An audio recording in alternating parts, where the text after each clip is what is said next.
Bonjour à tous, c'est Antoine Martinez.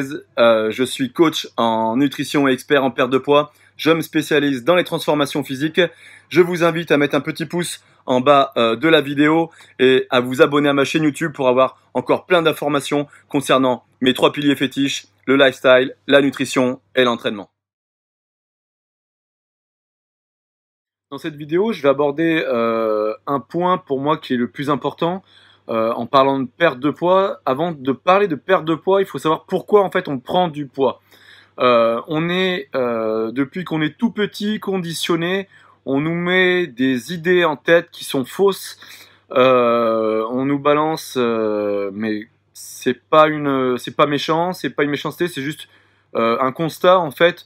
On nous implante dans la tête des idées préconçues, mais qui n'ont pas été réellement scientifiquement prouvées, ou alors dépassées, mais on nous les apprend quand même, et du coup nous on reproduit ces erreurs tout au long de notre vie, et ces mêmes erreurs que l'on va enseigner à nos enfants, ce qui est un réel carnage au final, parce qu'on voit vraiment en fait le taux d'obésité qui augmente, le taux de maladies, de diabète de type 2 qui pullule en ce moment.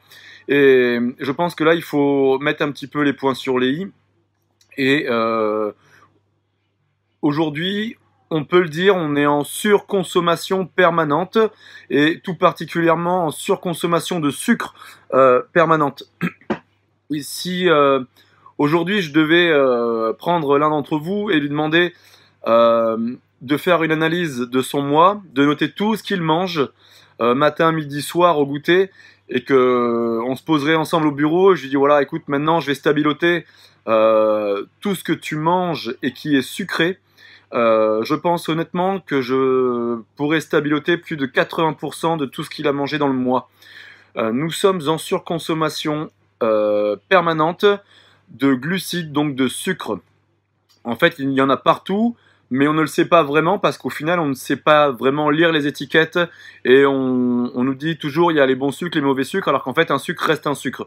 Il faut savoir que quand on est en surconsommation déjà, même un fruit accentue en fait le problème, tout simplement parce que un fruit contient du sucre. Que ce soit du fructose, ça ne change strictement rien. Le souci, c'est que à côté, on mange beaucoup trop de sucre. Ce qui fait on cumule. Donc le corps ne peut pas l'assimiler, et le corps va directement le stocker sous forme de matière grasse. Alors, moi, ce que je peux déjà vous donner comme petite astuce aujourd'hui, c'est quand vous faites vos courses, simplement, avant même d'acheter quoi que ce soit, n'hésitez pas en fait à, à lire l'étiquette des valeurs nutritionnelles derrière. Alors, ne regardez pas forcément le nombre de calories qu'il va y avoir dessus, mais par contre, le nombre de glucides pour 100 grammes ou pour une portion. Tout simplement, alors glucides, je dis bien les choses, glucides égale sucre. Quand on vous met don sucre, glucides don sucre, juste on essaye de vous feindre quelque chose, comme quoi c'est peut-être bon pour la santé. En l'occurrence, des glucides égale sucre. Problème résolu. Donc là, par exemple, je vois pour cette bouteille de jus d'orange, au niveau des glucides, pour 250 ml, donc un verre tout simple, on est déjà à 22,8 grammes de sucre. Il faut savoir qu'un verre de Coca-Cola, c'est 25 grammes de sucre. Donc je vous laisse imaginer, quand vous servez ça à vos enfants, plus le petit bol de céréales qui va avec, le petit goûter de 16 heures, le repas de midi où on va lui dire il faut absolument que tu manges des féculents parce que c'est très important pour ta santé que tu aies du sucre, et derrière, le soir, on va lui rajouter. Donc, attention à ça, on est en surconsommation totale. Résultat des courses, notre masse grasse augmente considérablement. De plus, on fait de moins en moins d'activité physique, ce qui fait qu'il n'y a pas cette balance effort et consommation. Il faut réellement prendre en compte que ce que vous mangez doit être beaucoup plus varié. À l'heure actuelle, on ne peut pas manger de tout, ce n'est pas vrai. Les aliments qu'on nous propose sont de très mauvaise qualité. Il y a de plus en plus d'aliments ultra transformés, donc très riches en sucre. Il suffit juste de regarder des poches de légumes congelés pour vous apercevoir que ça n'a plus rien d'un légume. Sur certaines poches, on arrive jusqu'à 15 grammes de glucides pour 100 grammes. Je suis désolé, des légumes, pour la plupart, ce ne sont que des fibres. Vous n'êtes pas censé trouver énormément de glucides dans ces poches en fait surgelées. Donc faites attention.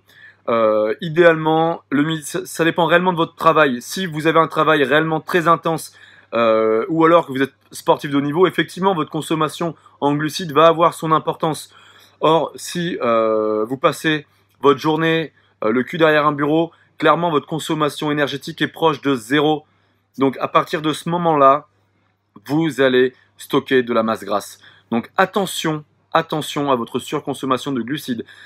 Il faut savoir que tout ce qui est produits céréaliers, le riz, les pâtes, tout ce qui est légumineuses, les patates, les petits pois, les lentilles, les fruits, je rajoute à ça les produits laitiers, tout ça constitue en fait des sucres. Donc à chaque fois que vous mangez votre petit repas, vous avez vos pâtes, vous avez votre yaourt, et puis derrière vous avez un fruit au goûter. Tout ça, ce ne sont que des sucres, ce qui mène au final à accumuler trop de sucre pour le corps, et résultat des courses, vous allez stocker de la masse grasse. Donc attention à votre consommation de glucides qui équivaut à votre consommation de sucre. N'oubliez pas, si vous avez aimé cette vidéo, un petit pouce en bas à droite, ça fait toujours plaisir, et n'hésitez pas à vous inscrire à ma chaîne YouTube afin de bénéficier d'un maximum de contenu gratuit.